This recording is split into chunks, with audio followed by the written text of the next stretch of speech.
Voilà, donc bonjour à toutes et à tous, enfin bonsoir pour les Français et puis bonjour pour tous ceux qui viennent du continent nord-américain ou sud-américain. Donc c'est la 12e conférence que nous organisons, 12e conférence interne donc, au CIRE. Donc merci à tous donc, d'y participer. Aujourd'hui, nous avons le plaisir de recevoir donc Michel Gallo, qui est maître de conférence à l'université d'Albi et qui a accepté donc amicalement de venir nous parler du travail qu'il avait réalisé, puisque c'est en s'appuyant sur la théorie donc de la transdisciplinarité qu'il a créé un des tout premiers masters français qui cumule donc la transdisciplinarité et une partie donc, dont il vous parlera lui-même, dans laquelle donc, il est spécialisé. Donc, ce sont entre autres donc, les serious games. Voilà. Et vous savez, quand créer en France des nouveaux diplômes sur sur de nouveaux aspects, c'est pas du tout évident.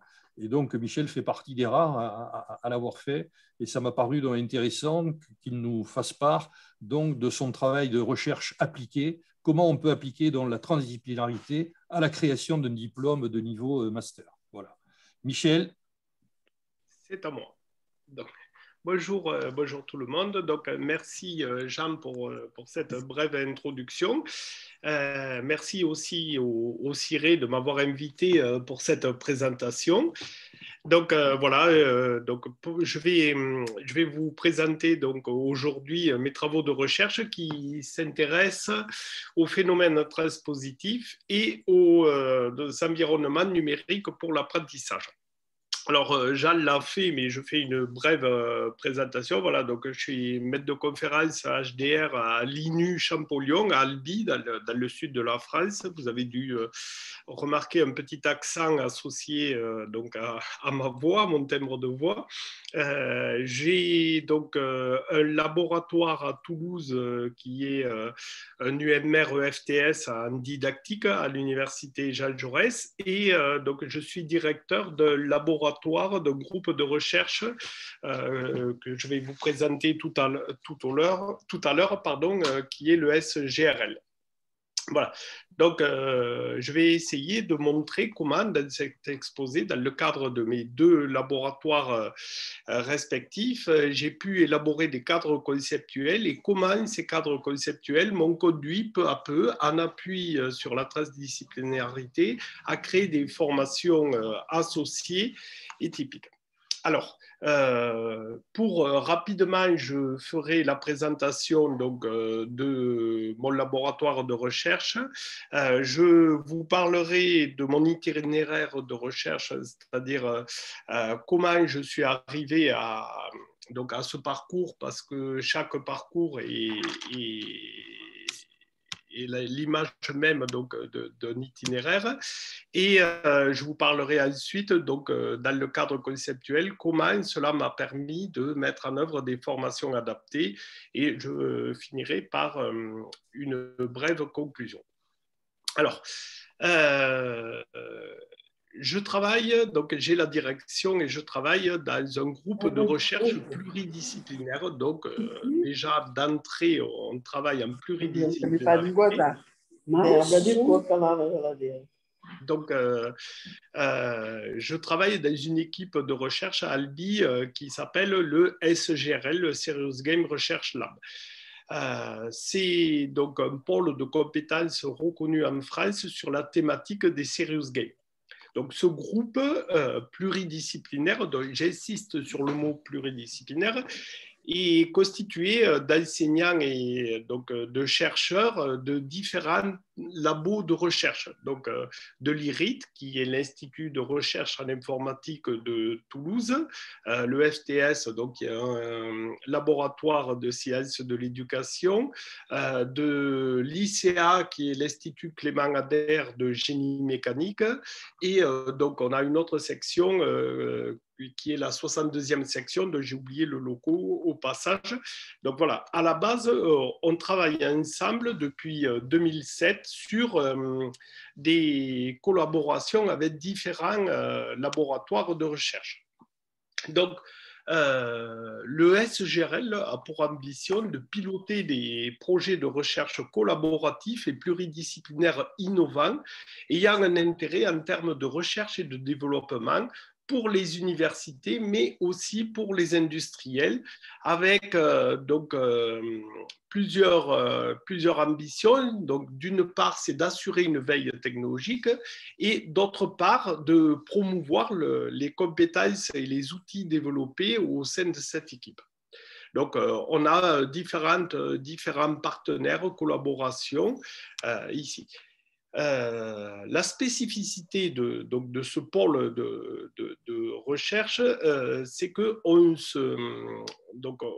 navigue sur toute la chaîne transpositive, allant donc de la création jusqu'à l'évaluation d'un environnement numérique d'apprentissage. Vous avez vu que dans mes propos, petit à petit, je glisse du serious game vers des environnements numériques d'apprentissage, c'est-à-dire qu'on s'intéresse à tous les environnements d'apprentissage au-delà des serious games. On a commencé donc à s'intéresser à toute forme de développement dont les modèles sont dont les finalités sont de la modélisation d'objectifs pédagogiques par le biais des environnements, le développement d'outils d'aide à la conception et des études préalables pour la conception donc, des serious games ou des environnements numériques d'apprentissage. Donc, j'ai mis rapidement 2 ou 3 créations ici pour vous montrer que, par exemple, la première, Mecagenu, c'est un développement de Serious Game, et on a Mecha 3D qui est ici des ateliers immersifs avec des réalités virtuelles dans lesquelles on manipule des machines. Donc, je dirais en guise de conclusion pour présenter le SGRL que ce laboratoire se situe donc au carrefour de plusieurs disciplines, l'informatique, les sciences de l'éducation, le génie mécanique, et donc il permet de développer des pratiques transdisciplinaires qui permettent de répondre aussi bien à des besoins industriels qu'à des besoins sociaux de recherche en éducation. Donc, en fait, notre particularité, c'est qu'on peut circuler, comme je l'ai dit tout à l'heure, sur toute la chaîne transpositive, allant de l'analyse d'une situation professionnelle pour la conception d'un environnement numérique d'apprentissage jusqu'à l'évaluation de son impact et à l'évaluation des apprentissages visés. Donc, en fait, petit à petit, face à la complexité de ces environnements numériques d'apprentissage et de leurs usages in situ, nous avons eu l'opportunité de dépasser les frontières disciplinaires et individuelles pour nous tourner petit à petit vers des approches plus collectives et plus transdisciplinaires.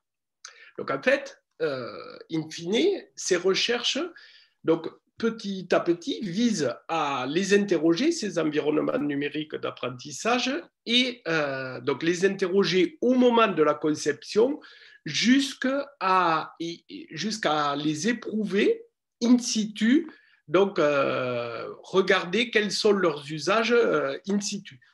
Alors en fait, ça nous a, dans un premier temps, il a fallu qu'on développe un cadre d'analyse qui prenne en compte plusieurs dimensions, à la fois la dimension épistémologique, la dimension cognitive et la dimension didactique. Voilà. Donc, j'ai commencé par vous présenter mon laboratoire ici, juste pour que vous voyez comment petit à petit on a abordé cette problématique et comment on a peu à peu changer notre visée vers une approche un peu plus transdisciplinaire. Alors, durant cette décennie, on a commencé à créer, au début dans ma thèse, donc on a commencé à créer des simulateurs. Donc, on travaillait à l'époque sur les simulateurs. Alors, l'idée ici, dans ma thèse, c'était une thèse bidisciplinaire, c'est-à-dire que j'ai travaillé sur Mechagenus ici, sur le Serious Game Mechagenus, et donc, par exemple, au jury de ma thèse, il y avait un maître de conférence en 27e section, c'est-à-dire en informatique, et une professeure des universités en 70e section, c'est-à-dire en sciences de l'éducation.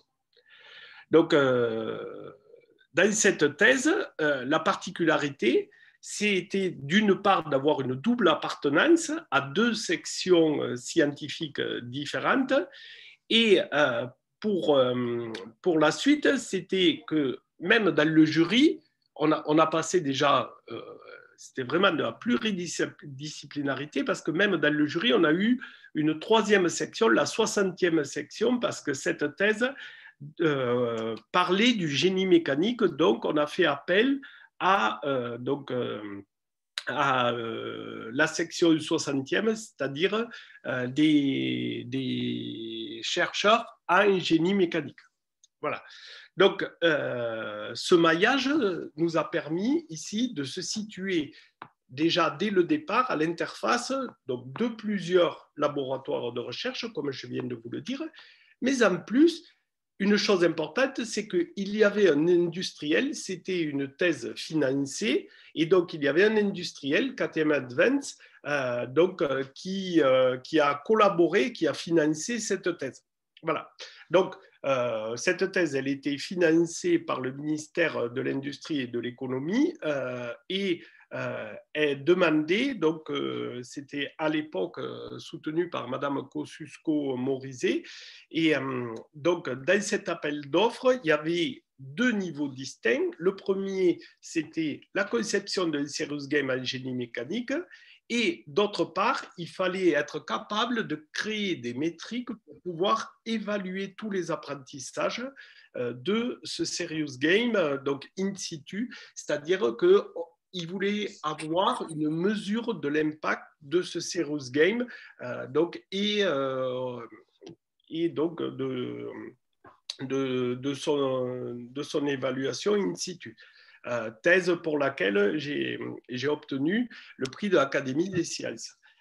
Donc, en fait, pour résumer, ici, je vous ai mis un petit graffiti pour vous dire, comme je l'ai dit tout à l'heure, qu'on part ici donc, sur toute la chaîne transpositive. Donc, on va capturer les savoirs dans le réel, on va les digitaliser, on va regarder l'acquisition, l'apprentissage et l'enseignement.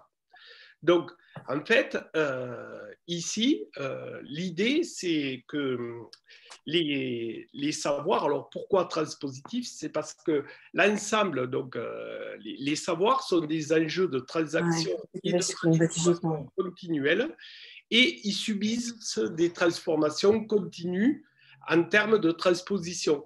Donc, nous, on ne va pas s'intéresser simplement à la capitalisation des savoirs, mais on va s'intéresser à tout ce cycle de transposition qui va de la capture du réel jusqu'à l'évaluation en situation d'enseignement, d'apprentissage. Voilà. Donc, ici, créer un environnement numérique d'apprentissage, c'est une chose, mais transférer et accompagner le passage de l'invention à une réelle innovation, c'est une autre chose. C'est beaucoup plus compliqué. Voilà. Donc, ici, notre cadre théorique, c'est qu'on prend en compte trois dimensions. Donc, la dimension épistémologique, c'est-à-dire identifier les modèles et toutes les théories et les savoirs illustrants, nécessaires au jeu. On va identifier les processus d'apprentissage, donc de bien-être et d'expérience positive du flot d'immersion, de motivation des apprenants.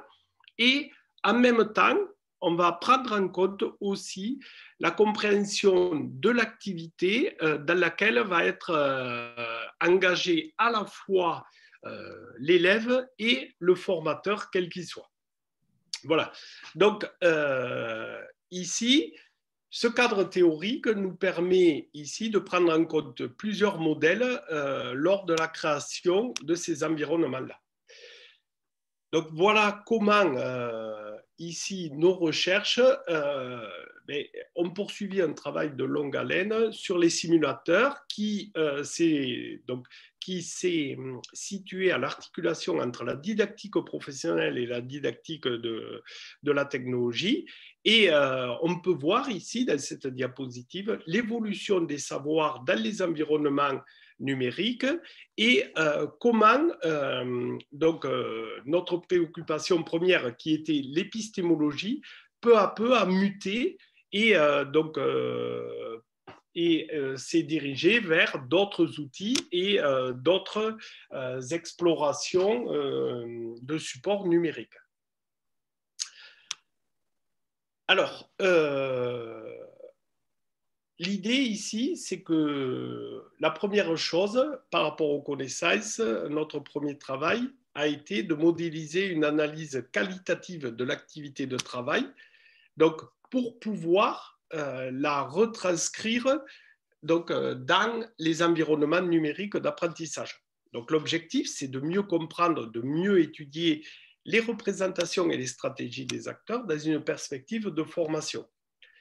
Pour cela, on a pris différents concepts, des concepts pragmatiques.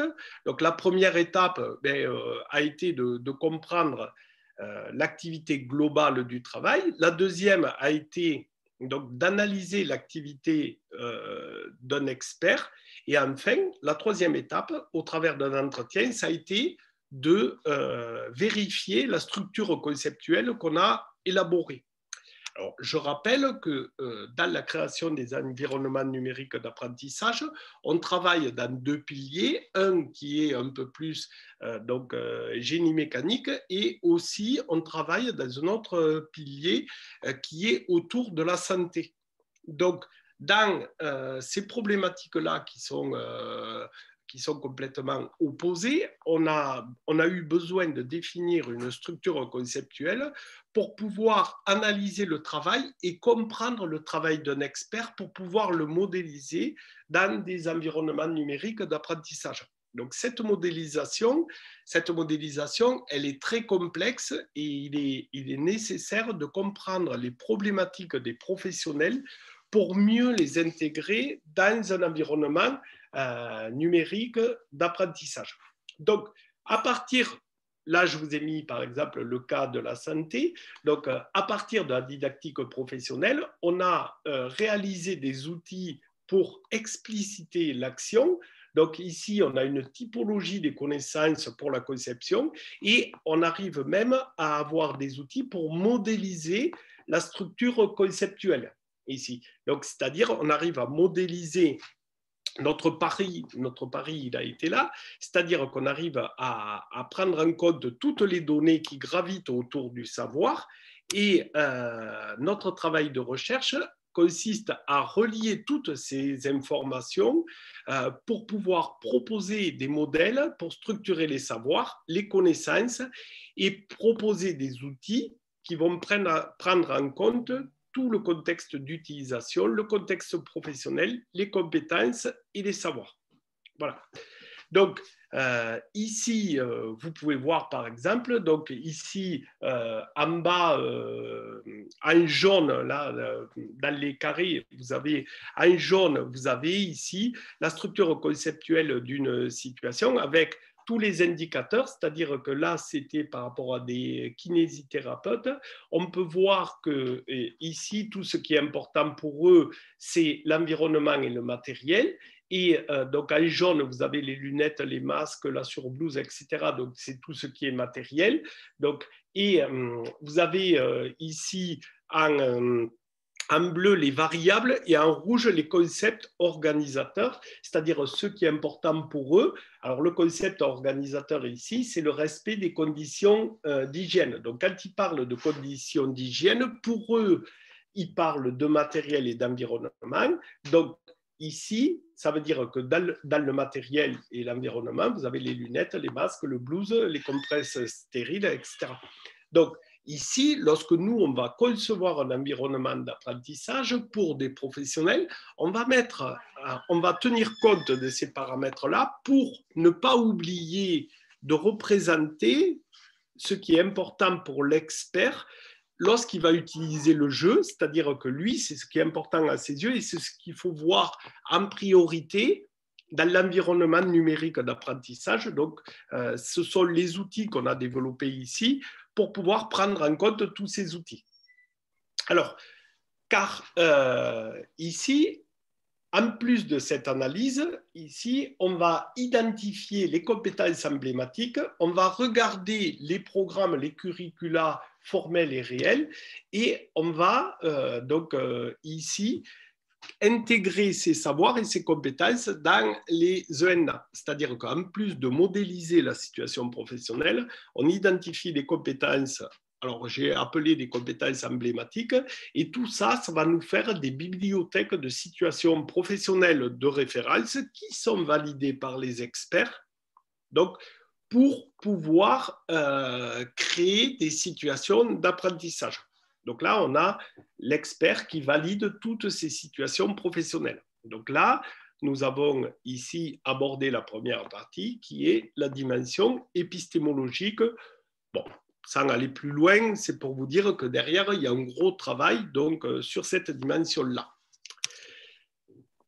Donc, nous allons maintenant aborder la deuxième dimension qui est la dimension cognitive, je vais y arriver.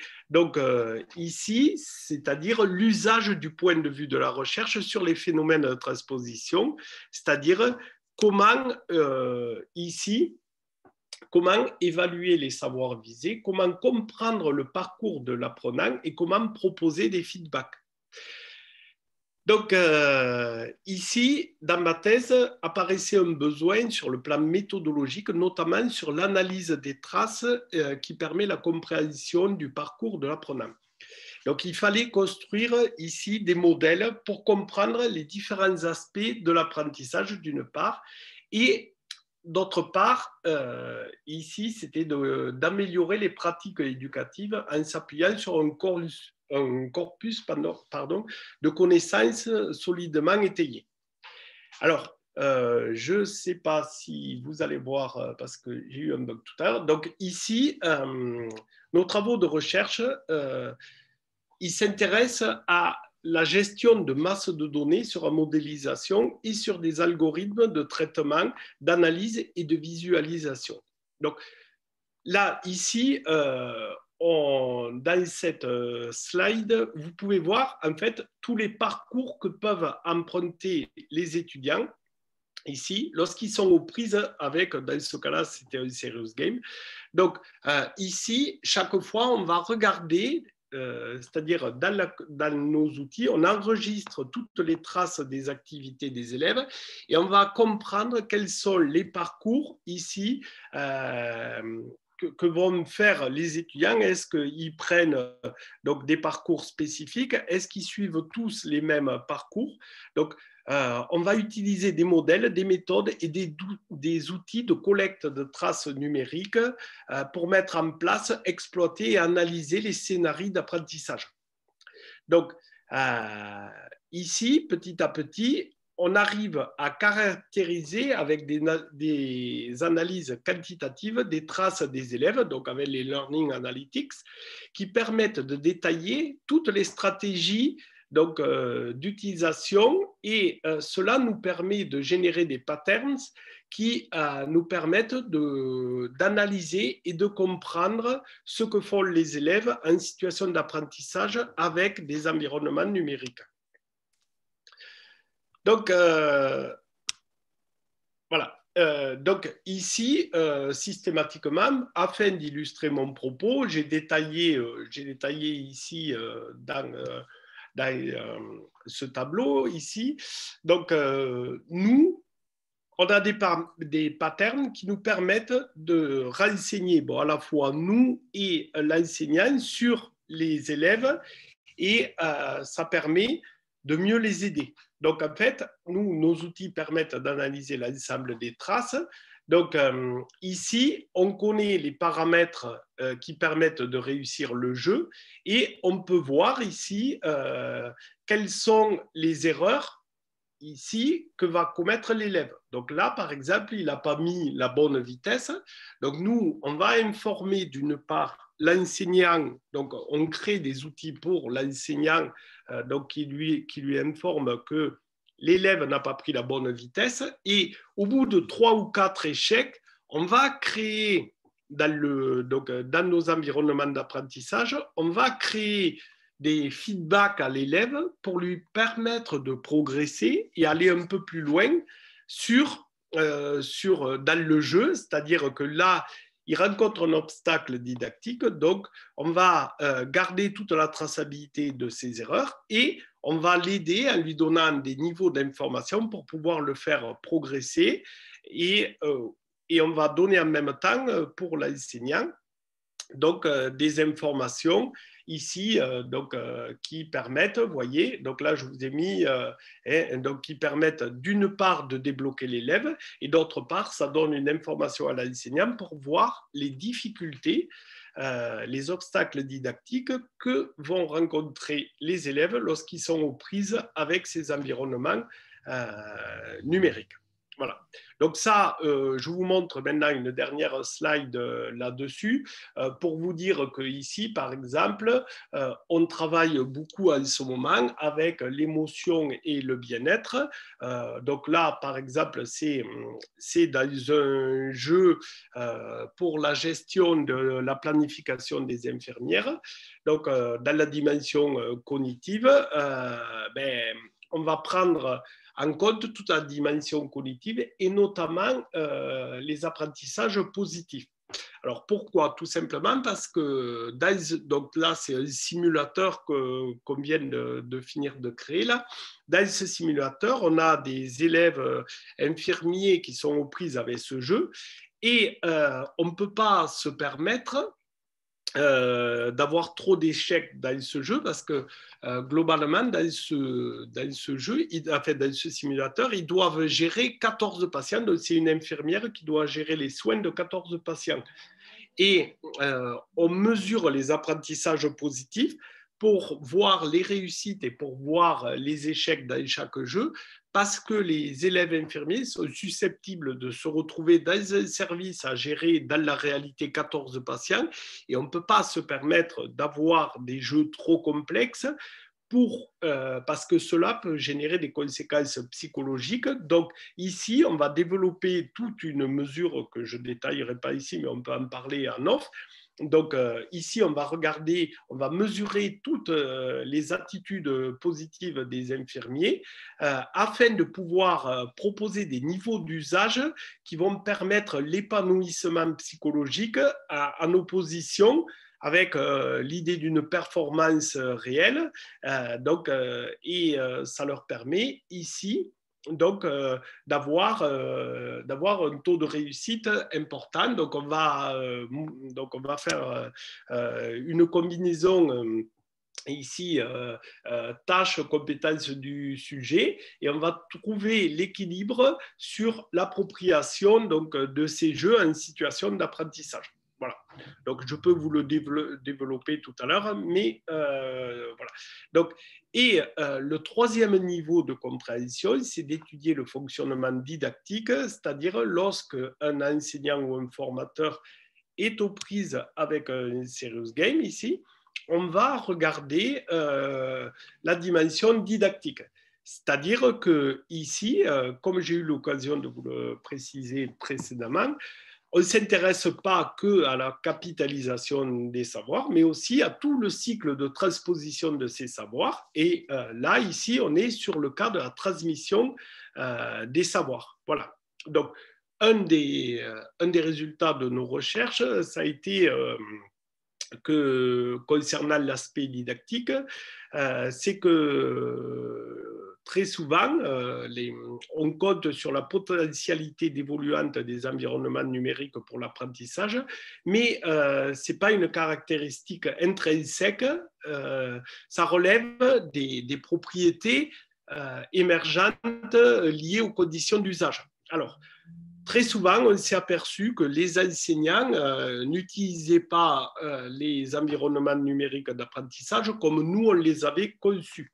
Donc, ici, pour expliciter mon propos, là, lors des phases d'utilisation, on s'est rendu compte que ici, donc je vous ai mis ici un petit verbatim, on s'est rendu compte que ici, les enseignants donner les réponses au jeu, alors que nous, on avait créé, donc ça c'était dans le cadre de ma thèse, on avait créé un jeu pour faire tâtonner l'élève, c'est-à-dire pour le faire travailler sur la phase d'essai-erreur, et l'enseignant, lorsqu'il utilisait le jeu avec les élèves, ici, il allait forcément dire les réponses, c'est-à-dire qu'il disait, attention, la vitesse coupe, elle est déréglée. Si vous voulez, nous, on avait déréglé la machine volontairement pour que l'élève fasse une erreur et qu'il cherche quelle était l'erreur. Et l'enseignant n'utilisait pas du tout les jeux comme nous, comme ils ont été conçus pour être utilisés. Il les utilisait donc complètement à l'opposé. Donc ici, cette dimension-là, ça veut dire qu'on est obligé de prendre en compte cette dimension-là dans nos créations parce que l'enseignant ne va pas l'utiliser comme il a été conçu.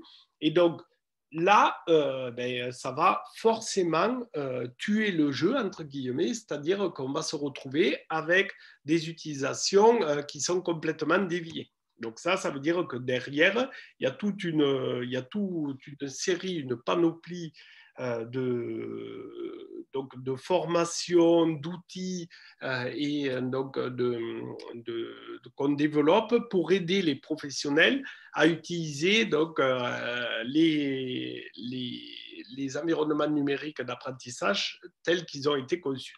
Voilà. Donc en gros, l'investigation, donc j'ai marqué ici, donc la question qui nous taraude, c'est bien de comprendre l'ensemble des déterminants qui pèsent sur le fonctionnement d'un environnement numérique d'apprentissage, donc de sa conception jusqu'à son utilisation. Donc, la fonction essentielle de notre modèle théorique est de rendre intelligible la dynamique des processus et d'identifier des configurations, des trajectoires rendant compte de la vie des savoirs, de leur source, c'est-à-dire de la base du réel, jusqu'à leur situation d'apprentissage dans les lieux de formation. Donc, notre premier enjeu, c'était de continuer à élaborer, de renouveler des cadres théoriques et méthodologiques en cohérence avec des enjeux épistémologiques et en les articulant avec l'observation empirique des pratiques sociales. Et l'autre enjeu de nos recherches est de pouvoir proposer des méthodes donc, qui évoluent constamment pour décrire et comprendre comment ces environnements numériques d'apprentissage et leurs usages associés s'inscrivent pleinement dans des perspectives ouvertes aux sciences humaines et sociales pour définir des modèles capables de prendre en compte les travaux contemporains des disciplines, des divers champs disciplinaires. Donc, on est ici sur des niveaux de compréhension et de construction de ressources théoriques et empiriques nécessaires pour parvenir à comprendre la complexité de ces environnements numériques donc, de recherche. Alors, sans transition aucune, je vous ai montré ici quelques exemples donc de différents projets sur lesquels on a pu travailler. Donc, petit à petit, de ces projets de recherche ici, au départ, notre idée, on s'est retrouvé avec, pour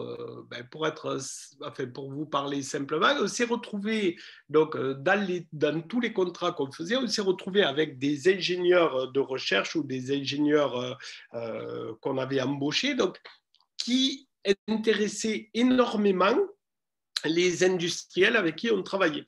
Donc d'ailleurs, beaucoup de nos ingénieurs, bon, qu'on ne pouvait pas garder parce qu'on n'avait que des CDD, donc, et la bascule des contrats ne permettait pas forcément de les garder tous. Donc, l'idée première a été le partage de la culture scientifique, technique et industrielle. Donc, ici, bon, les industriels appréciaient énormément que nos ingénieurs étaient capables de comprendre tout le processus et ils avaient une certaine flexibilité, d'une part. Ils pouvaient s'adapter à tous les problèmes et ils connaissaient à peu près tous les niveaux de création d'un environnement numérique. Je vais vous détailler tout à l'heure les niveaux. Donc, afin de transmettre ces nouveaux savoirs indispensables pour former donc, les jeunes de ces nouvelles démarches, donc, de ces nouvelles générations, on a fait des démarches et des travaux pour essayer de comprendre les transformations et pour relever les défis qui nous ont été donnés. Donc là, en fait, on a analysé les compétences qu'on mettait en œuvre, nous, au sein de notre laboratoire. On a élaboré un référentiel de compétences. On a fait une enquête auprès des entreprises. On a analysé cette enquête et cela nous a permis de construire un référentiel de formation. Alors,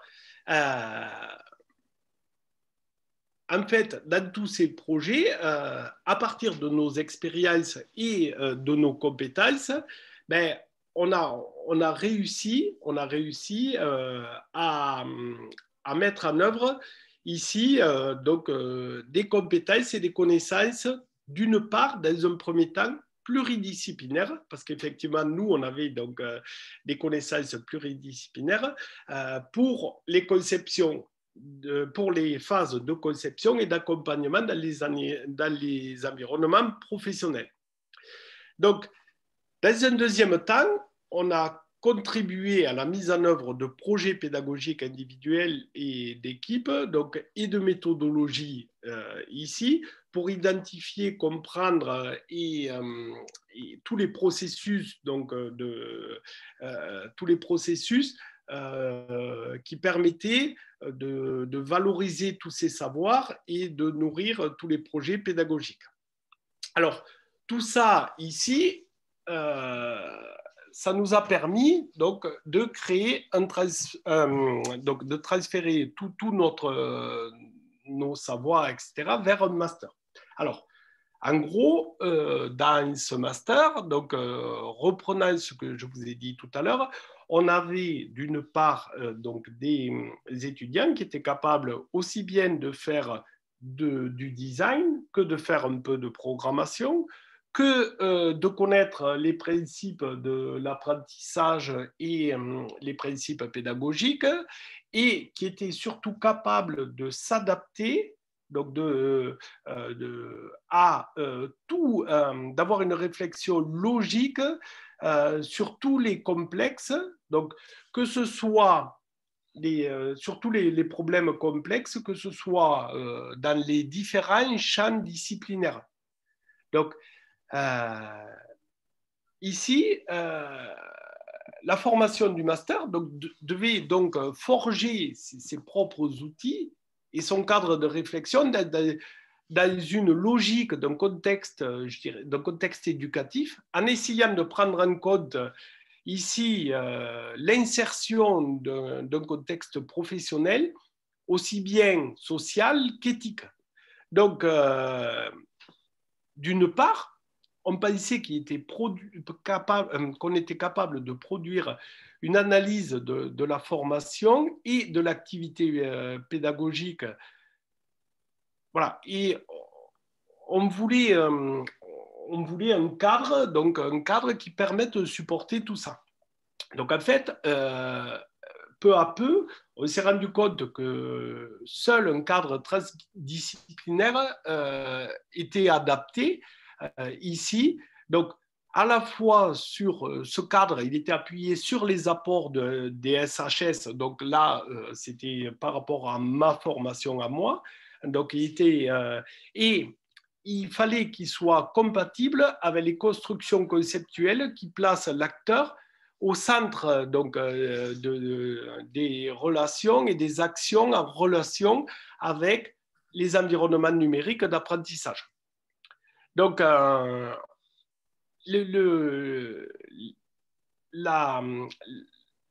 transdisciplinarité, alors, elle est partie de quoi? D'une première étape qui était, nous, d'un travail qui était à la base pluridisciplinaire. Donc, on est parti d'une pluridisciplinarité. Ça a été une première étape, mais lorsqu'on a associé plusieurs disciplines côte à côte, on avait un problème.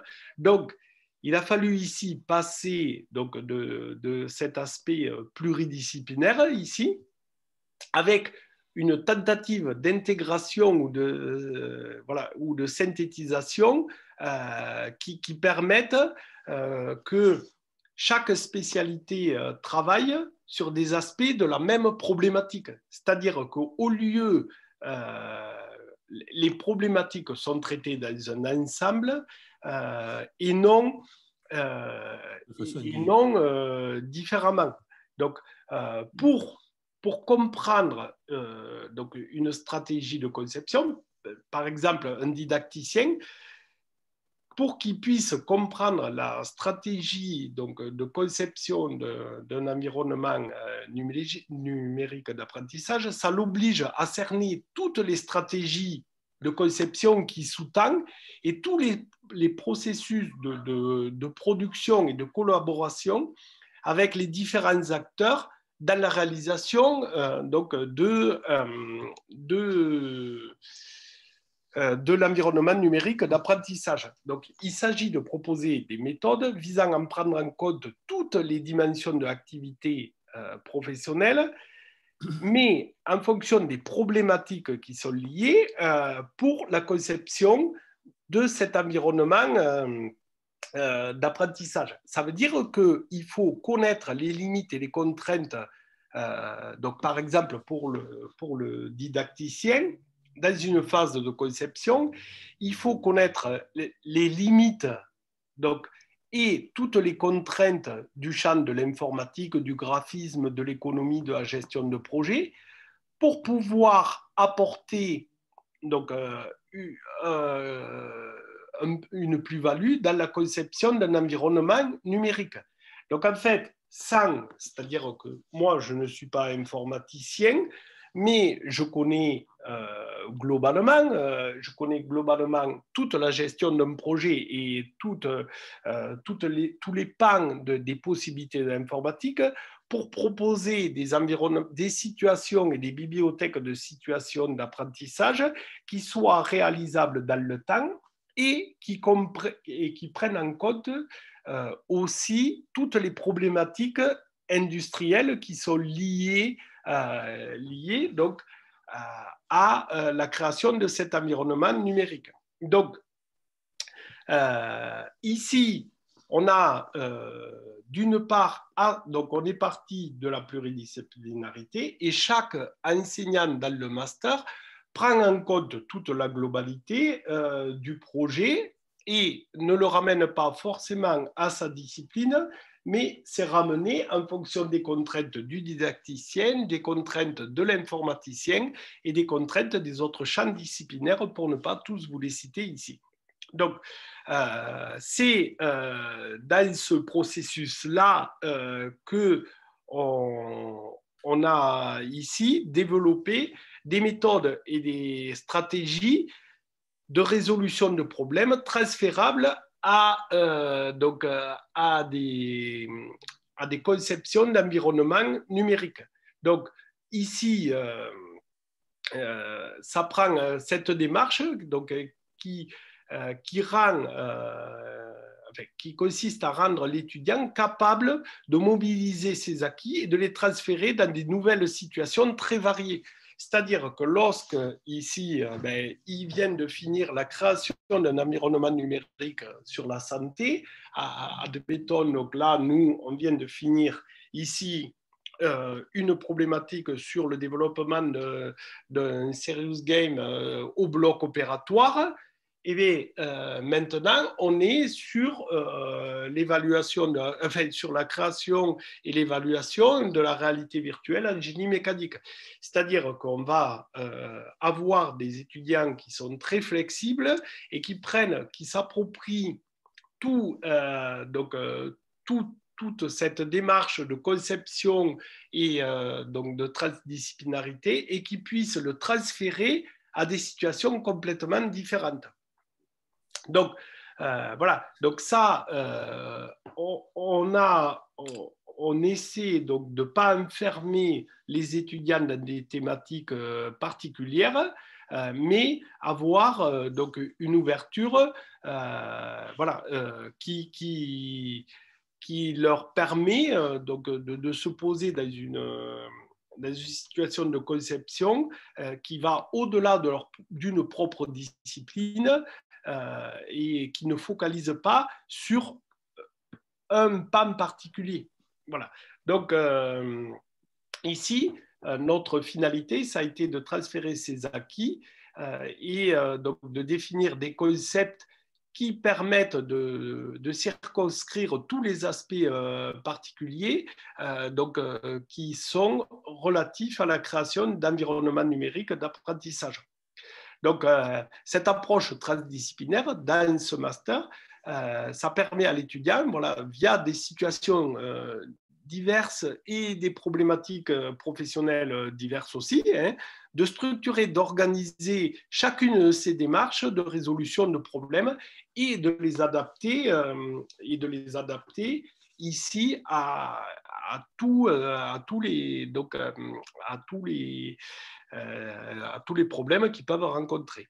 Donc, sans détailler tout, alors bien entendu, si vous tapez sur Internet un master audiovisuel, un master en Minge, vous aurez, donc je ne l'ai pas mis là, mais je peux le mettre, donc vous aurez le lien et vous verrez que les étudiants font un peu de droit, de création d'entreprise, de design thinking, de pédagogie, donc ça c'est pour toutes les disciplines, et donc d'informatique, d'infographie 3D, de droit du travail, je crois que je l'ai dit.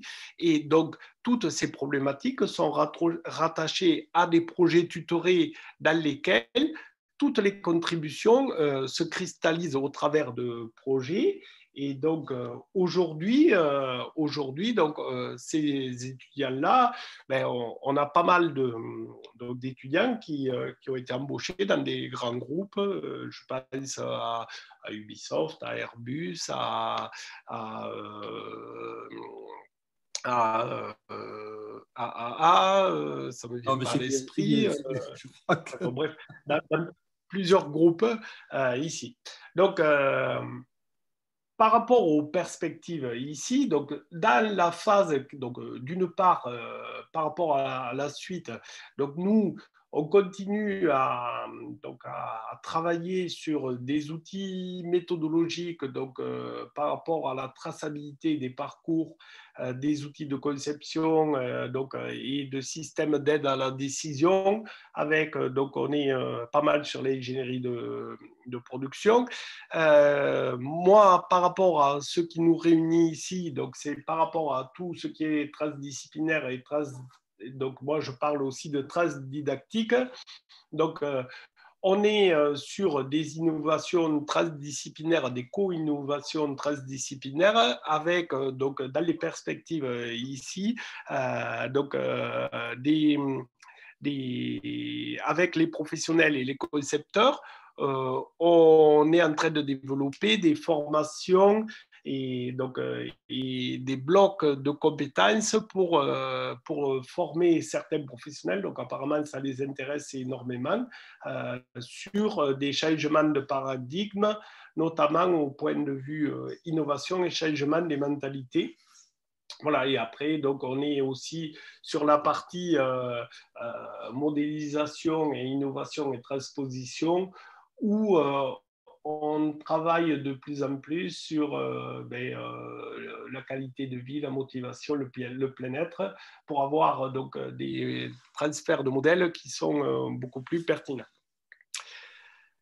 Je crois que j'ai fait mes 47 minutes, non 40. Oui, très bien, merci. Alors, je vous remercie de cette présentation. Je ne vais pas vous parler de la suite et je reste à votre disposition pour toutes les questions. J'arrête mon diaporama. Hop. Bien, eh bien écoute, Michel, merci beaucoup pour ta présentation qui était extrêmement complète. Hein. Bon, on sent que tu prenais énormément de plaisir donc, à nous expliquer un petit peu l'historicité de ces différents parcours et ce qui t'a permis donc in fine de créer ce master à visée transdisciplinaire. Donc, merci beaucoup donc, pour ton intervention. Voilà, la parole donc, est aux écoutants, est au public, hein, à l'auditoire. Donc, vous avez compris, vous avez affaire donc, à quelqu'un qui est extrêmement motivé par son travail, par la réalisation également qui a concrétisé donc, tous ses travaux de recherche hein, avec la création de son master. Donc, là, je vous laisse la parole hein, à tous ceux qui souhaitent donc poser des questions. Oui, Mariana. Oui. Ah, il faudrait que tu ouvres ton micro. Je vais mettre le micro. Oui, ça y est, voilà. Je voulais vraiment vous féliciter parce que c'est un travail très, très impressionnant et on est très heureux de pouvoir suivre cette mise en perspective des situations d'apprentissage dans un contexte numérique. Mais comme vous le savez aussi, vous avez dû vous heurter à toutes les difficultés de la subjectivité de l'humain et la complexité des émotions humaines. Et, donc, moi-même, je suis philosophe de formation et j'ai travaillé beaucoup sur l'homme et la machine avec notamment Maria de Mello qui est ici, et notamment en robotique. Et on a essayé de voir un peu les limites de substituer l'homme par une machine, quelle que soit cette machine et quelle que soit la performance de cette machine. Donc, je pense que ça doit être harassant et quelque part très difficile de travailler comme cela, parce que je sais qu'il y a, comme disait Samuel Beckett, fail, fail again, fail better. Il y a toujours le facteur humain, et le facteur humain, c'est un peu le sable dans le rouage du mécanisme, et que vous essayez de cerner en disant, bon, on travaille les émotions, quand il y a échec, on travaille l'information.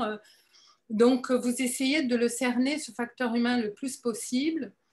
Mais j'aurais quelques questions, vraiment des questions de curiosité, et aussi parce que je pense que la transdisciplinarité, elle va vraiment dealer avec ce facteur humain dans ce qu'il a d'imprévisible et de porteur d'improvisation et de nouveauté, parce qu'il n'est pas tout à fait cernable dans une réflexion théorique la meilleure qu'elle puisse être.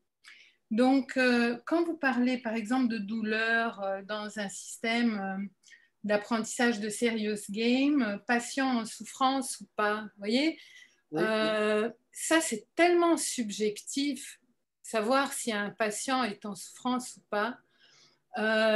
C'est une discussion en médecine qui entraîne toute une définition de la douleur, et puis donc définition de la douleur, on va voir qu'elle échoue parce que chacun a une perception très subjective de sa douleur. Donc, c'est juste un exemple, je pense, de difficulté du modèle quand on s'attaque à la condition humaine pour un apprentissage numérique. Alors ça, ce serait une première question. Comment est-ce qu'ils répondent dans le jeu patient en souffrance ou pas? Comment ils traitent ça? L'autre question, vous travaillez beaucoup en termes binaires de réussite et d'échec. Effectivement, bon, en informatique, c'est 0 ou 1, hein, donc réussite ou échec. Nous, on est dans un cheminement beaucoup plus de, comment dire, de complexité, d'essais-erreurs, mais l'échec n'est pas forcément un échec. C'est-à-dire qu'on va tous échouer, on va tous mourir à la fin du jeu.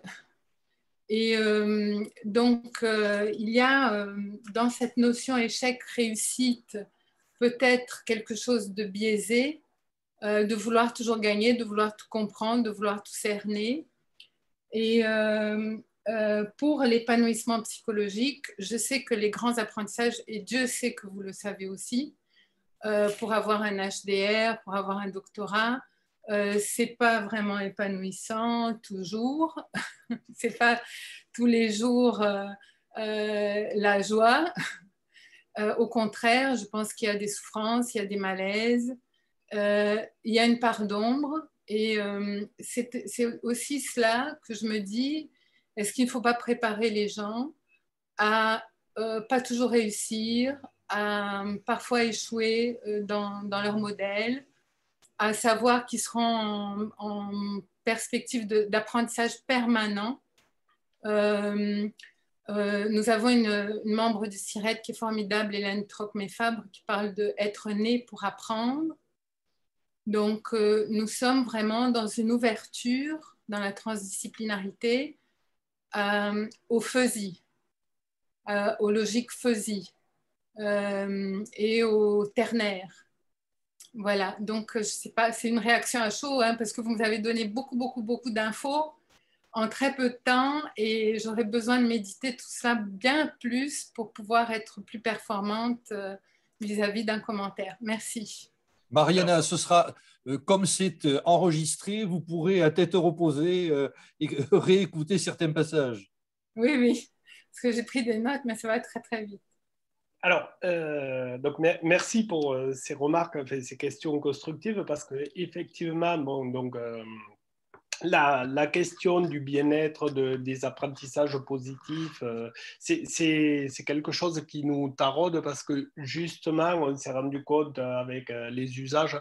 Alors, quand on parle de bien-être, ça peut être jusqu'à mesurer. Enfin, on est même au-delà du bien-être psychologique, parce que par exemple, dans les casques réalité virtuelle, on mesure même s'il y a des troubles d'équilibre, etc., les sensations. Donc, on en est à prendre, à essayer, on va rester très modeste, à essayer de mesurer, de prendre en compte tout ce bien-être. Bon, alors, il y a différents niveaux. Il y a les premiers niveaux qui sont sur les sensations, sur les questionnaires, sur qui est le bien-être déclaratif.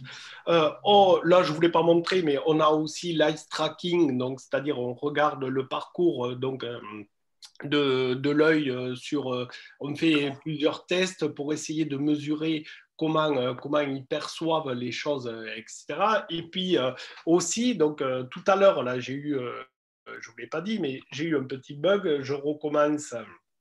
Est-ce que vous voyez mon écran ici? Non, justement. Non, justement, on n'a pas lu. Non, justement, là, c'était invisible. Là. Et là, est-ce que vous le voyez là maintenant? Non. Là, mais mon écran, Jean, vous le voyez? L'écran, on le voit. Oui, on le voit. On voit l'écran, mais on ne voit pas le texte. Non, mais le texte, ce n'est pas important. Là, si vous voulez, tout à l'heure, ça n'a pas fonctionné. Vous voyez des cases qui changent de couleur. Tout à fait. Voilà, et tout à l'heure, là, j'ai eu un bug, ça n'a pas fonctionné.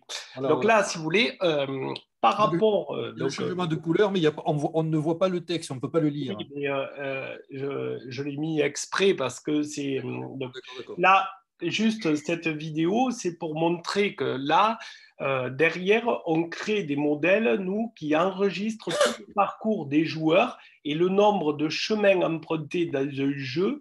Et à partir de là, donc en termes d'apprentissage, parce que tout à l'heure, vous opposiez échec et réussite. Donc, par rapport à ça, tous les joueurs, on sait quels sont les chemins empruntés et on arrive donc à mesurer ici le nombre donc, de personnes qui ont suivi tel parcours dans un jeu par rapport à la réussite, etc. Et donc, même dans ces parcours-là, on arrive à les rectifier pour essayer de les ramener dans des situations de réussite. Donc, en fait, on va les aider en direct dans le jeu. Donc, oui, j'ai vu ça. J'ai vu que vous ajoutez de l'information, c'est ça? Oui.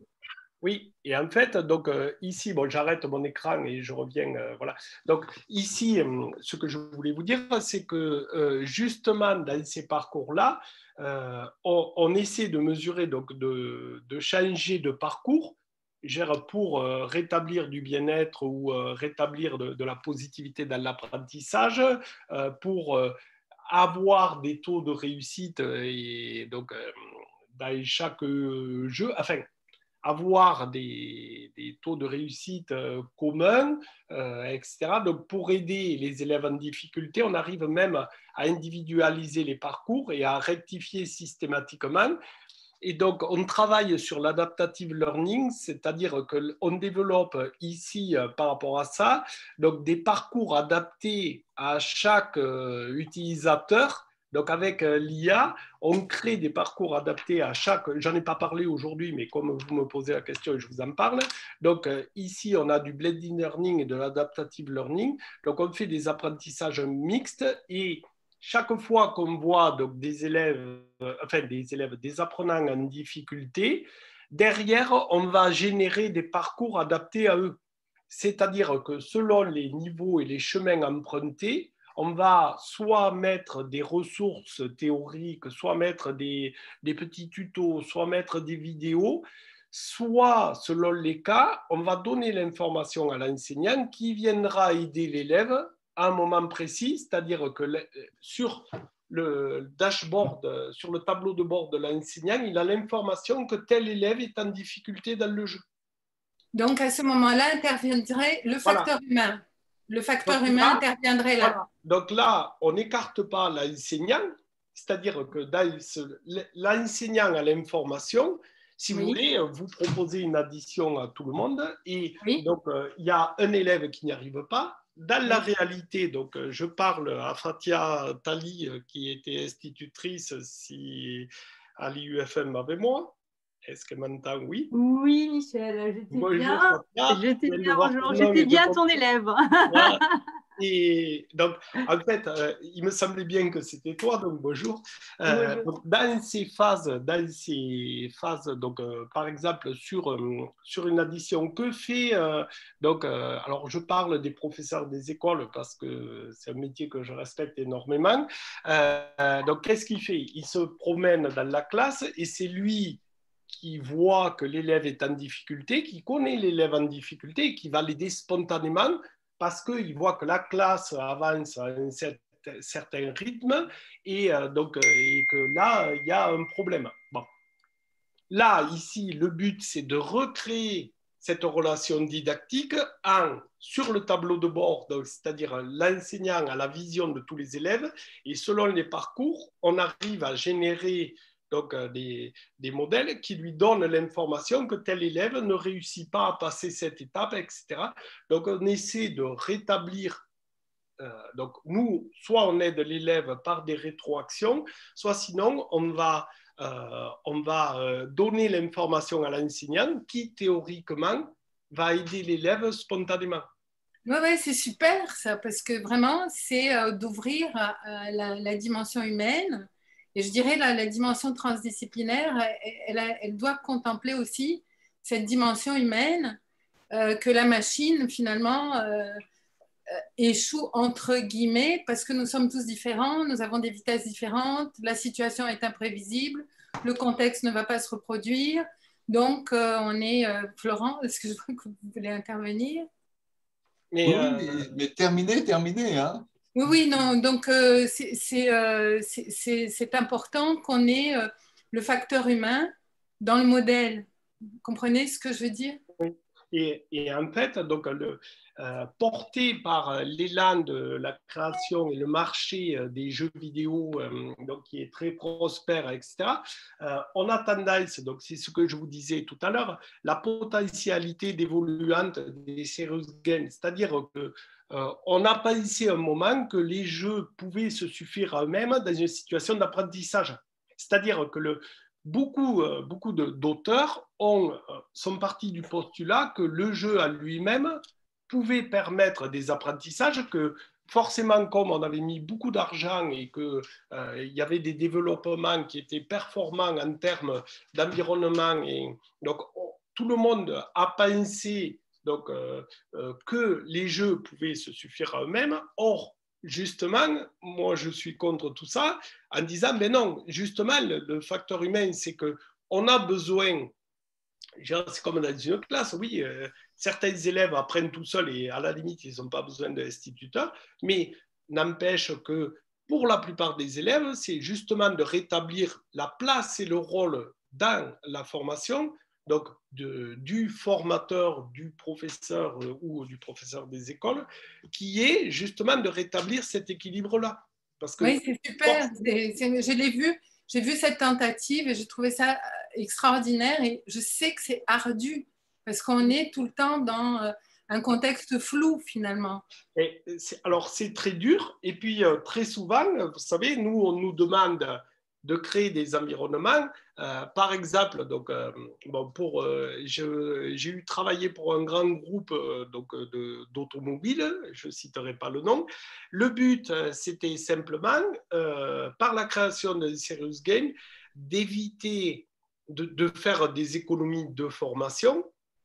Donc, c'est-à-dire que le jeu à lui-même permettait aux commerciaux, pour faire une formation de commerciaux, par exemple en France, il faut prendre 3 jours de formation. Donc, pendant 3 jours, ils ne vendent pas de voiture. Pendant 3 jours, il faut déplacer tout le monde, les nourrir, payer l'hôtel, etc., etc. Donc, en fait, le montant du jeu, c'était simplement, on leur donne le jeu et ça nous fait économiser 3 jours de formation, quoi. Mais en fait, le jeu, pour eux, il n'y avait pas besoin de formation ni rien, ils se débrouillaient tout seuls.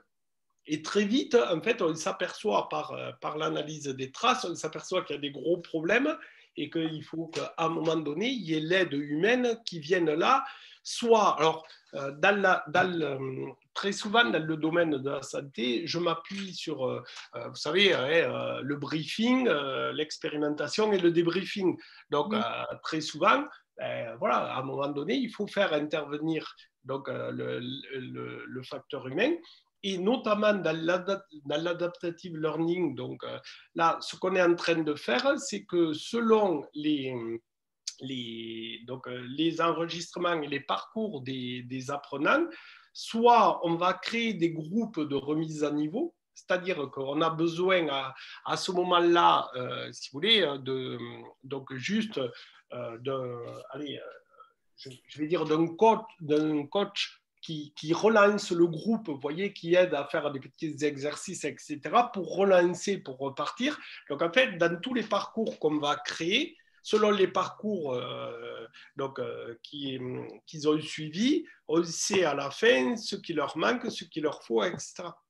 Oui, juste pour finir mon intervention, un des points aveugles, je pensais, de tout ce projet, c'est la question de la motivation. C'est-à-dire créer quelque chose pour les faire repartir, parce que justement, un des gros problèmes de l'échec scolaire, c'est le désir, c'est la motivation.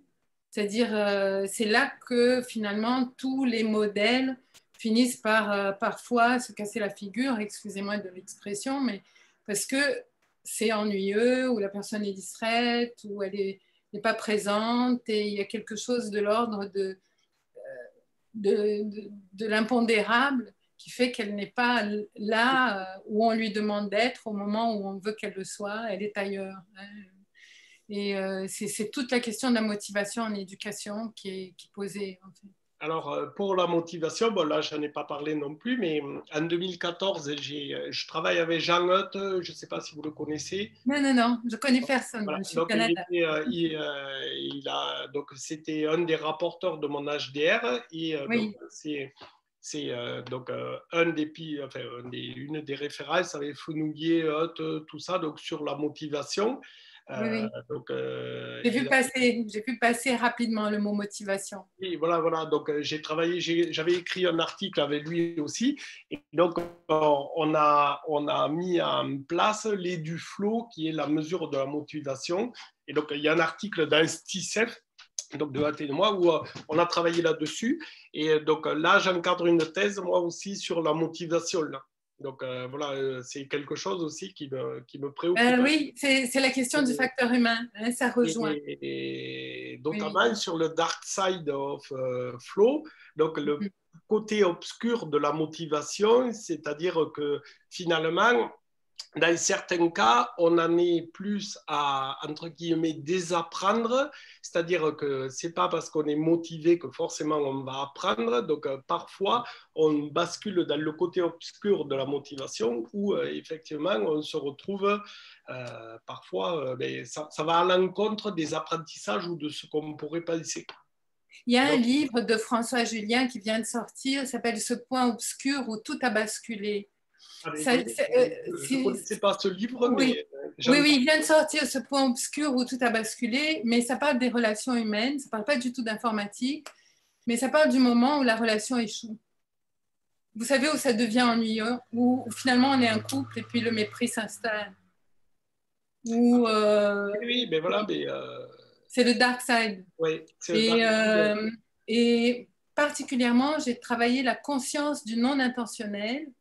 C'est-à-dire que c'est la non-intentionnalité, c'est lorsque dans le facteur humain, il y a quelque chose de l'ordre du conscient, mais du non-volontaire, du non-intentionnel qui fait qu'on est bloqué dans la situation. Et François Julien travaille avec cette idée de qu'est-ce qui bloque finalement et pourquoi ça bloque. Et on va aussi vers les sources de l'inconscient, bien évidemment. Moi, j'arrête parce que je veux dire, je vais laisser mes collègues intervenir. Merci Mariana. Gratitude. Beaucoup, Mariana. On a beaucoup approfondi, je pense. Est-ce qu'il y a d'autres questions ? Il nous reste combien de temps pour les questions là ? Oh ben oui, très peu de temps. Oui, très peu de temps. Mais vas-y Florent, vas-y. Merci. Je ne vais pas être très long, surtout que c'est vraiment dans la lignée de Mariana.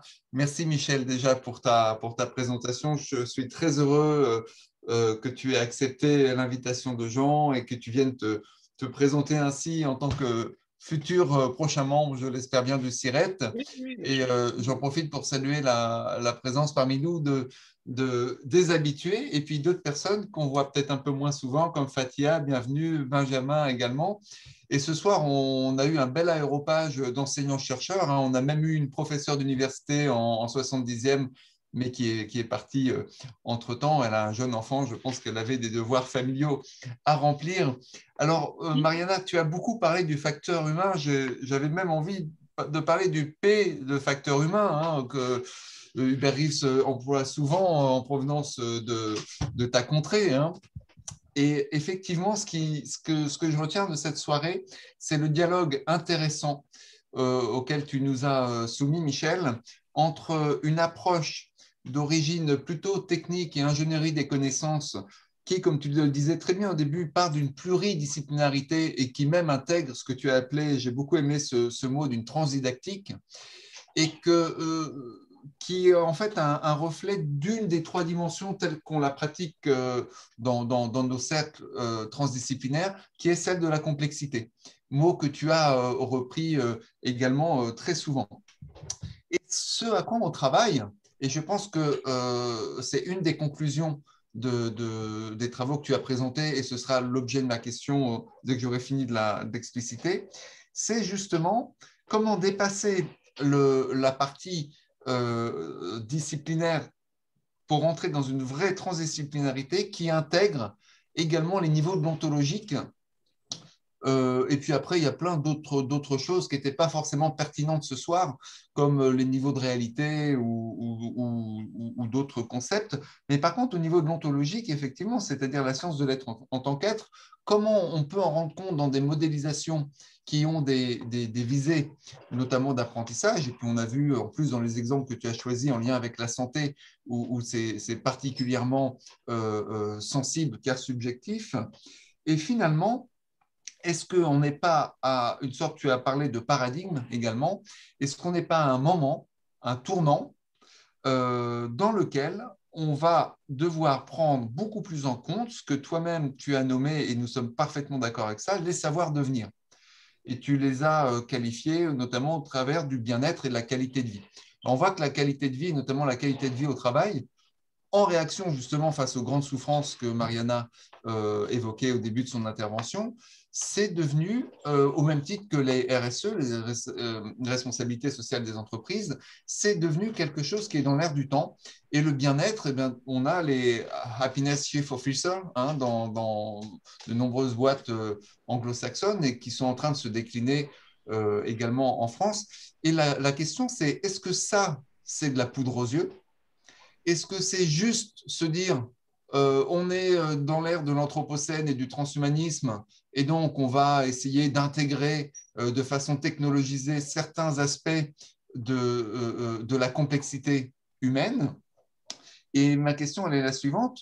Si on va vers ça, et d'une certaine façon, dans l'évolution de ton travail, j'ai l'impression qu'on y va, et fondamentalement, c'est une très bonne chose, pourvu que ce ne soit pas un miroir aux alouettes. Et donc, comment est-ce que c'est perçu dans ton milieu?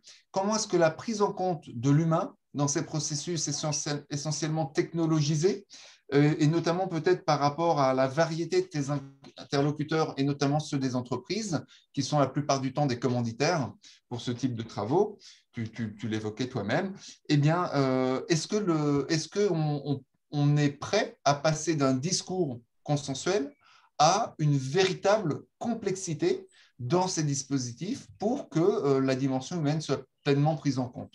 Alors, on pourrait le décliner de plusieurs façons, celle de l'enseignant, celle de l'enseigné, celle de tous les corps de métier qui travaillent entre les deux, notamment pour les productions, le codage, la captation, la numérisation, etc. Et puis, bien sûr, l'environnement économique et social dans lequel ces processus vont s'exercer et dans lequel ils vont trouver pleinement sens. Et donc, finalement, est-ce que la question de l'humain, ce n'est pas la question du sens? Et là, on est vraiment au cœur de la transdisciplinarité. Voilà, j'aimerais bien savoir si, au travers de tes relations, de tes expériences, tu as pu toucher cette dimension et surtout comment elle est perçue par toutes les personnes avec lesquelles tu es amené à travailler.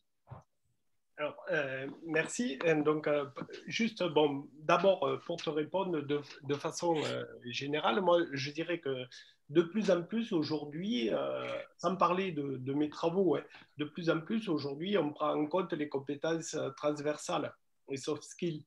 Il y a je pense qu'au point de vue société, de plus en plus, on nous demande de prendre en compte toutes ces compétences-là qui avaient été, alors je ne dirais pas laissées de côté, mais tu vois, qui étaient en second plan, on va dire. Donc, nous, dans nos créations, ben, voilà quoi, on nous a, le facteur humain, on nous a demandé, par exemple, là, le jeu sur lequel je travaille, ce sont des compétences transversales. Alors, ça va être ici de la planification, de l'ordonnancement, de la délégation. Donc, on est sur toutes ces compétences-là voilà, qu'on nous demande de modéliser, de prendre en compte, de développer de plus en plus. Alors, sur du moyen terme, je dirais que je pense que on va prendre en compte l'humain de plus en plus dans nos créations et qu'il faudra, donc moi, de par ma formation, alors, moi je suis scientifique de formation, et après, j'ai fait comme Jean, ici présent, donc je me suis tourné vers les sciences humaines et sociales. Donc, en fait, j'ai un peu les deux casquettes, quoi. Et alors, tu parlais tout à l'heure de médecine, par exemple, la place de l'être et puis les problématiques liées au milieu médical. Moi, j'ai encadré une thèse donc, en kiné, rien que le comité pour la personne, pour pouvoir faire une expérimentation, ça a été la moitié de la thèse, quoi. Donc, le rapport à la personne est complètement différent et, et ici, même le statut de... Alors, le statut de l'erreur, le statut, tout ça, c'est très, très, très complexe. Par exemple, dans un environnement, quand on perd, bon, nous, il y a des vies. Il y a des vies, c'est-à-dire que tu peux, bon, tu as perdu une vie, mais tu continues à jouer.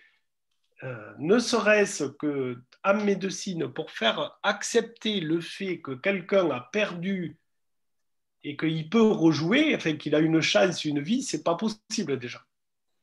Donc,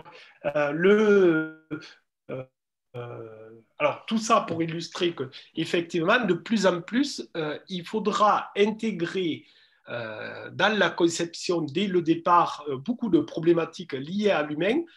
Parce que, enfin, pour moi, on touche les limites de ces supports numériques, parce que justement, ils ne prennent pas assez en compte l'humain dans toutes ses dimensions.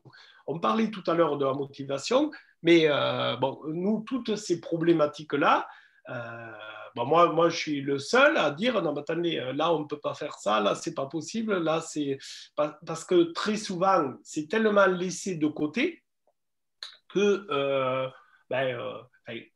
quand je parle de dimension humaine, ça va de l'avatar féminin,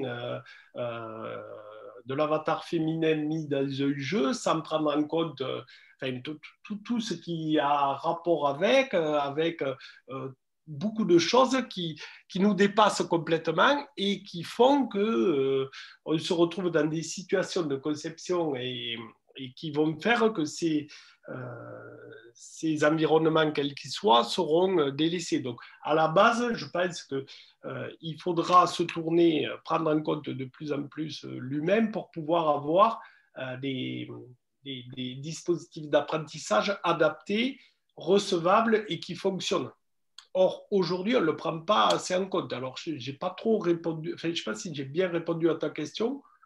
Merci, tu illustres effectivement j'interviens, ce pont entre ce qu'on allait appeler les sciences dures, c'est-à-dire les sciences de la vie, de la matière au sens large, et puis les sciences humaines et sociales, c'est-à-dire que déjà chacune de leur côté était séparée, sectorisée, didactisée.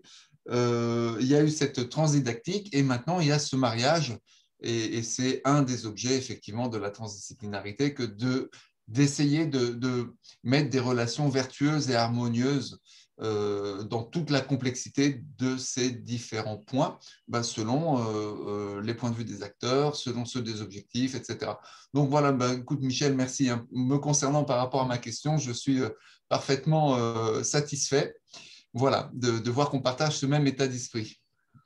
Si, d'ailleurs, il y a Albero en 2010 qui parle justement voilà, donc, des cadres théoriques de la transdisciplinarité et notamment de l'importance des SHS. Tu regarderas en 2010, voilà, elle parle donc des perspectives, donc voilà, des travaux des sciences et l'éducation. Et d'ailleurs, moi, dans notre laboratoire, donc Jean est témoin ici, nous sommes les deux seuls SHS à travailler un peu sur la partie informatique et création d'environnement numérique pour l'apprentissage. Après, en sciences humaines, enfin, c'est très dur d'être à l'interface entre des informaticiens, des mécaniciens, des médecins, etc., et de rappeler sans cesse que l'humain est là, quoi. Merci Michel. Renata qui lève la main. On va finir avec vous, Renata. Is it okay if I speak in English? Otherwise, I'm not gonna be. If I try to speak French, I don't think I'm gonna be able to make myself understood. And I just wanted to say that I really enjoyed the talk. Thank you so much. And I think that Florent just said something that for me was so important, that we can never forget, you know, that's the whole point of transdisciplinarity, is to promote the coming together of different perspectives, of different knowledges, of different ways of being in the world. And I want to say that I am in the same space. I work with technologies. Me and Florent, we have been developing some new things now, proposing to study how those processes of learning can happen in virtual reality. And one thing I would like to say, which comes from my experience, I think I've been working a lot with technology for the past 10 years and transdisciplinarity at the same time, is that from my perspective, it's all about the right state of presence.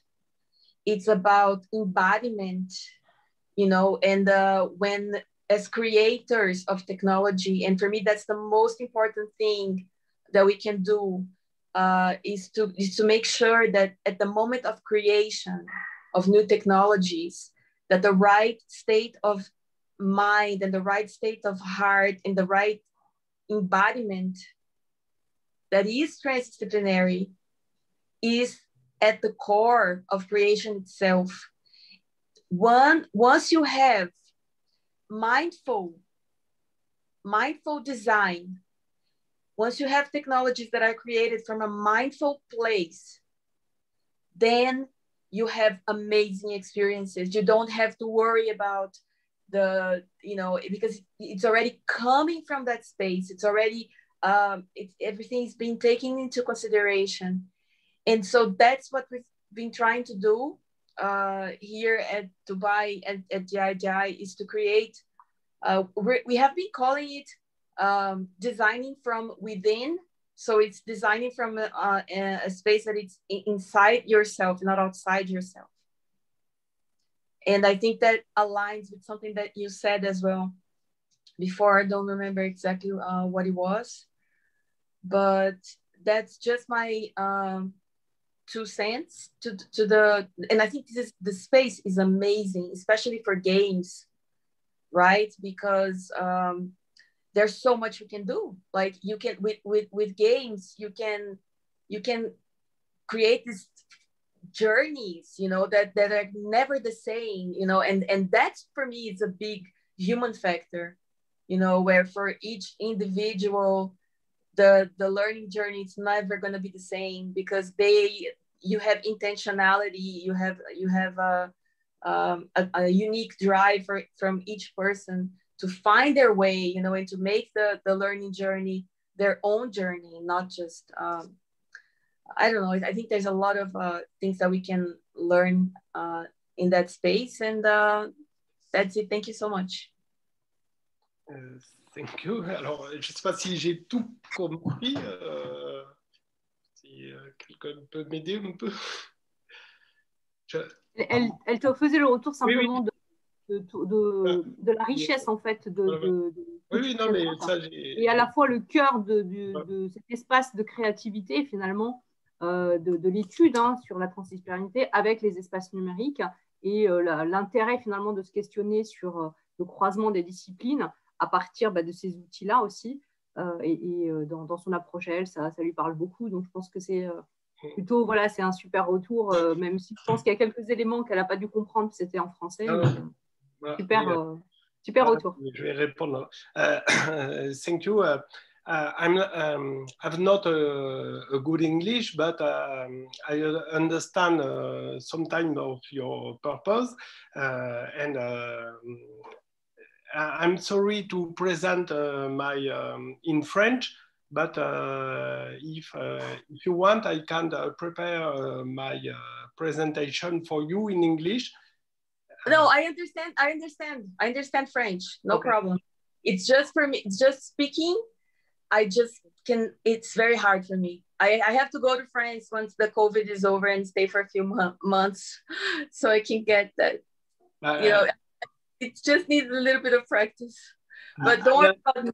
Don't worry about me. I understand everything. And I just hope that the translation that she just made just got the whole points that I wanted to make. So, yeah. Michel, tu peux parler en brésilien too, when you speak slowly, because it's a little quickly for me, and when you speak slowly, I understand. Voilà. Thank you for voilà. Thank you. Sinon, Michel, Renata est brésilienne, donc tu peux lui parler en brésilien si tu préfères, plutôt qu'en anglais. Elle comprendra encore mieux. Voilà. C'est Jeanne qui va le faire. Bien. Donc, je rappelle bien sûr que tout est enregistré. Et donc, pour répondre à Domingo, oui, bien sûr, Michel nous donnera son PowerPoint écrit, ce qui fait que donc, nous pourrons le mettre en ligne, Domingo. Voilà, ce qui fait que donc, comme ça, vous pourrez à tête reposée revoir un petit peu ce qui a été dit ce soir. Donc, un grand merci donc à Michel pour son travail extrêmement complet et surtout donc ça change globalement de tout ce que nous avions vu jusqu'à présent. Donc, c'est aussi la richesse des membres du CIRE, c'est-à-dire que donc non seulement c'est transcontinental, mais c'est aussi transdisciplinaire et c'est également donc, notamment aujourd'hui un point qui est quand même important, c'est l'enseignement, l'apprentissage sur les réseaux numériques. Exceptionnellement, je vais vous donner l'information pour le mois prochain. Donc, l'intervenant le mois prochain, donc, ce sera la conférence de juin, mais exceptionnellement, elle aura lieu le 1er juillet. Donc, ce sera une conférence qui sera en portugais et qui sera donc donnée par Samuel Lopez Pineiro. Voilà. Et qui nous parlera de philosophie et de transdisciplinarité en faisant le parallèle entre la notion de silence et d'être dans la philosophie du philosophe qui s'appelle Vedanta et donc les dialogues transdisciplinaires entre donc la philosophie et la philosophie de Vedanta. Voilà. Merci à toutes et à tous. Pardon si nous terminons exceptionnellement un petit peu plus tard que d'habitude. Donc, un grand merci à vous tous. Et je vous dis donc à dans un mois, très exactement, donc ce sera le 1er juillet. Merci beaucoup, Jean, pour tout ton travail. Merci. Et les présents. À bientôt. Michel, je te ferai un petit mail. On aura l'occasion d'échanger. Ouais. Ok, avec plaisir.